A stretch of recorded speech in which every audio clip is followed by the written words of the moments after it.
going to do now is move on to their reactivity. Okay, so first of all, let's just think about what do we know about pi electrons and reactivity. Well, last week you were doing electrophilic addition to alkenes with Dr. Pages, weren't you? He was showing you take a double bond and you have some kind of electrophile, so something which is lacking electrons. You did things like bromine, you did things like HBr. Yep. What happened is the electrons came from the double bond and they reacted with the electrophile. So they shared their electron density.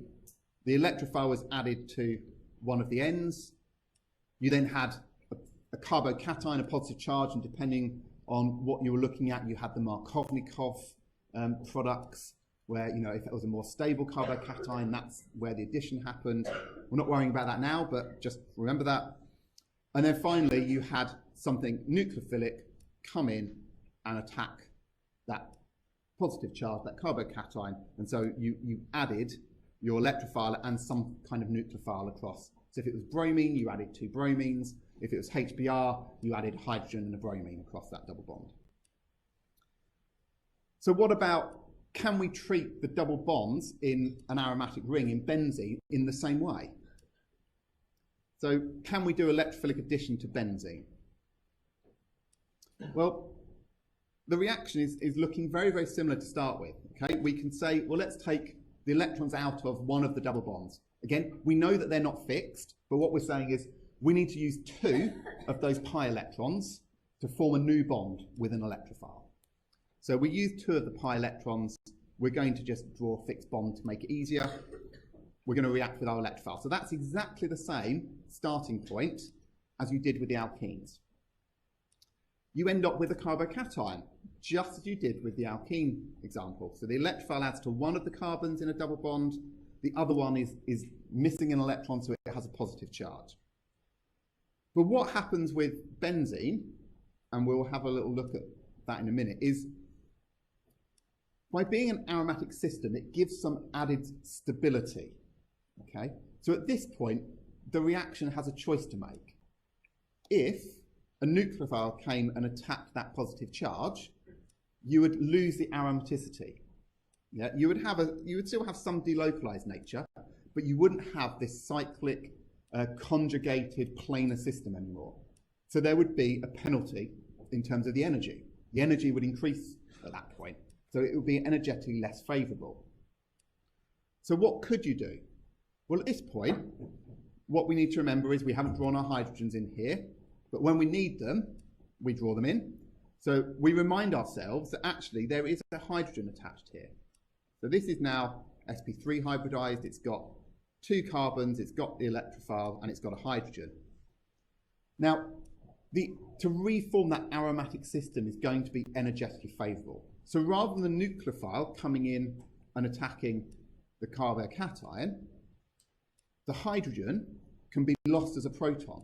Again, maybe the nucleophile comes and takes it. We'll see in a minute some examples of that. But the hydrogen will leave, and it will leave behind its electrons in this bond, and those electrons will go back into the pi system. Okay, they will reform that missing double bond and reform the aromatic nature of the ring. So we don't end up with addition. What we end up with is substitution. So we have substituted a hydrogen for the electrophile. So when we're looking at aromatic rings, we're not doing electrophilic addition, we're doing electrophilic substitution.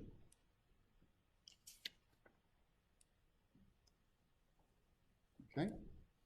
And what we're going to do on the next slide is we're going to go through the mechanism in a little bit more detail to understand why that might happen. And it all comes down to a little bit like when you were doing the alkenes, you were looking at how do you form a stable carbocation.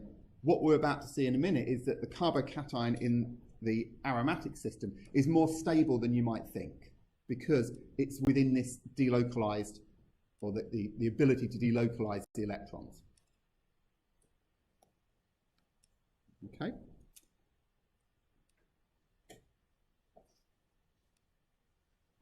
So this is where we're going to try drawing again and see whether it can work a bit better. Right. So we need to start off with our aromatic ring. Okay? And as I said, we understand that this is not an ideal representation, but to do the reaction mechanism, this is going to help us. So we've got our aromatic ring. It doesn't matter which way you draw it, you just need to make sure that you've got those double bonds there and you make a decision about which one you're going to use.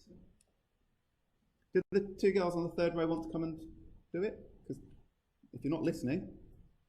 Right. So, and we don't care, but this is a general mechanism, so it doesn't matter what electrophile we're using, we just want an electrophile. Okay, so we're going to use E+ to denote our electrophile. So what we're looking at is we've got something, a clear electrophile, in which case we need something that's nucleophilic, we need something that's got lots of electrons, and we're lucky we have this aromatic ring, which has got these 6 pi electrons floating around in this orbital cloud. And it's going to be attracted to this area of no electron density. So the electrons from our pi cloud are going to start the reaction. And I'm just going to pick one of these double bonds to do that. Okay? So that's our starting point. The electron, the pair of electrons is going to come out of the aromatic ring and attack the electrophile. So what's that going to leave us with? Well, if we look, this part of the molecule, absolutely nothing has changed. So we can draw that in. That's not been involved in the reaction mechanism at all yet. But what has been is the two carbons that were in that double bond. So one of them will have gained the electrophile to it. Okay? So the electrophile is added to there. Okay?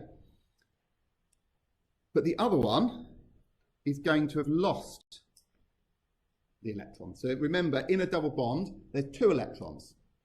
One of them belongs to one carbon in the bond, one belongs to the other. So the carbon that has reacted with the electrophile still has the electron that it was giving to that double bond, and it's taken the other carbon's electron. So that means the other carbon has lost its 1 electron, so it's given it a positive charge. And this is where we start to look at, well, what else can happen here? Because we think, why does this occur? We've reduced our, or we've changed the energy level, we've moved to something which is less stable, less favourable. We know in our alkenes, a primary carbocation, for example, is so unstable it wouldn't form. So we want things like secondary and tertiary carbocations. Now in this case, there is a way in which we can stabilise this carbocation. Because what we can recognise is that, this positive charge, what it really means is that there is a p orbital that is still there that just doesn't have an electron in it. And we've still got all of the other p orbitals in our aromatic system. And those ones have got electrons in. And what it means is that the one with the positive charge is still part of the delocalized system. So the electrons that are delocalized can still move into that carbon. And we can show that by saying, well, let's take the electrons from here, okay, and move them over here in what we call a resonance structure. So now, if we draw, our 6-membered ring is still a 6-membered ring, okay? The electrophile bit hasn't changed. The double bond over here hasn't changed. But what we've done is we've moved one double bond over to here, okay, to neutralize that positive charge. What it means now is that the carbon at the bottom no longer has the electron.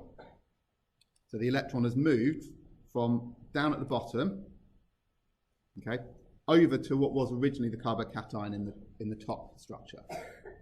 And then we can do the same thing again. Okay, we can say, well, let's take the electrons from here and move them down. Again, our 6-membered ring is still there, badly drawn, but it's there. Okay, the electrophile is still there. This double bond hasn't changed. But what we've now done is drawn a double bond at the bottom. Okay, so we are moving the charge around the ring. By delocalizing those electrons, we move that charge around. We still recognise that if we draw up here, okay, we still recognise that we have these p orbitals, yes? These ones here have got electrons in. This one here doesn't. And all we're doing is moving the electrons from in this delocalized area up here into that positive charge. Okay. What you can also see is what we've ended up with at the end is pretty much the same as what we started with. We've just flipped the whole thing 180 degrees. Okay. But it's still showing that the positive charge can be shared amongst 3 different carbon atoms. And we can, you know, at the end of it, we can go back. We can say, well, let's move all the electrons back through until we end up. So we can go back this way to give this, and then we can go back this way to go back up to the top.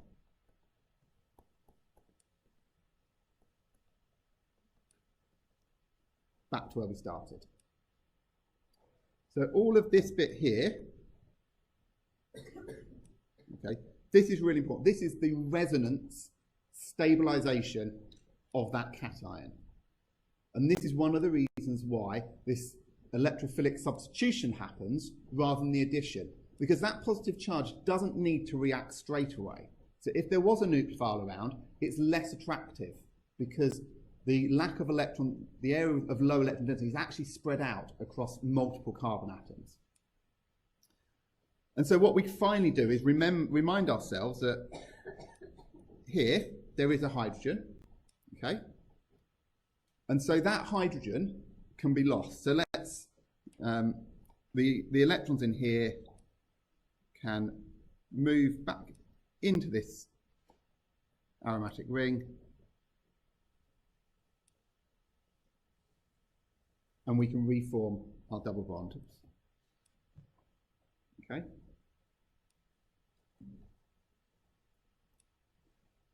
Once we've finished all the lectures, I will upload a set of slides which have this. I'll upload a printed version so you can see what these look like as well. Okay, so where they're actually already drawn in for you. So if you don't quite catch this now, you will get a complete set later on. They'll also be on the screencast. Okay. So the key thing is just to recognise that that positive charge moves around and to understand why it moves around. Okay, that's the real key thing you need to take home from this session. So what does this all mean? Well, the final thing to say is that because the aromatic system is a more stable system than normal, because you have this delocalization of electrons, it will be less reactive than an alkene. Okay?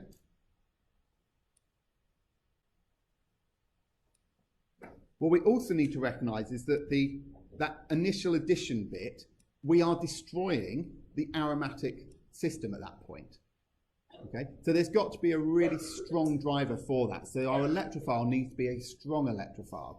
It needs to really attract those electrons to it to make the reaction occur. And we'll see some examples of how we do that when we look at some specific ones tomorrow.